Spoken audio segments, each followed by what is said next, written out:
Gate തുറക്കാൻ വേണ്ടി മകൻ കാറിൽ നിന്നിറങ്ങി പിന്നോട്ടുരുണ്ട കാറിനടിയിൽപ്പെട്ട് വീട്ടമ്മ മരിച്ചു.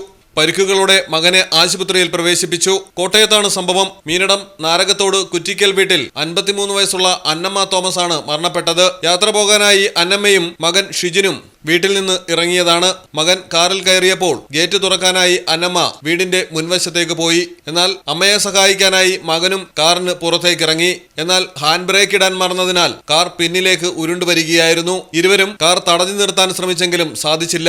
ഇറക്കമായതിനാൽ തന്നെ ശക്തിയോടെ വാഹനം പിന്നിലേക്ക് പാഞ്ഞ് ഇരുവരും അടിയിൽപ്പെടുകയായിരുന്നു. അപകടം കണ്ടോടിയെത്തിയവർ രണ്ടുപേരെയും പുറത്തെടുത്ത് ആശുപത്രിയിൽ എത്തിച്ചെങ്കിലും അന്നമ്മ മരണപ്പെട്ടു. അന്നമ്മയുടെ ഭർത്താവും ഒരു മകളും വിദേശത്താണ്. അടുത്തിടെയാണ് ഇവർ കാർ വാങ്ങിയത്. മലയാളം ടെലിവിഷൻ, കോട്ടയം. ഇനി നിങ്ങളുടെ വീടുകൾക്കും കെട്ടിടങ്ങൾക്കും മരത്തിനേക്കാൾ വിലക്കുറവിലും മരത്തേവിലും കരുത്തുമായി ഫെയർടാഗ് സ്റ്റീൽ വിൻഡോ ആൻഡ് ഡോർസ്.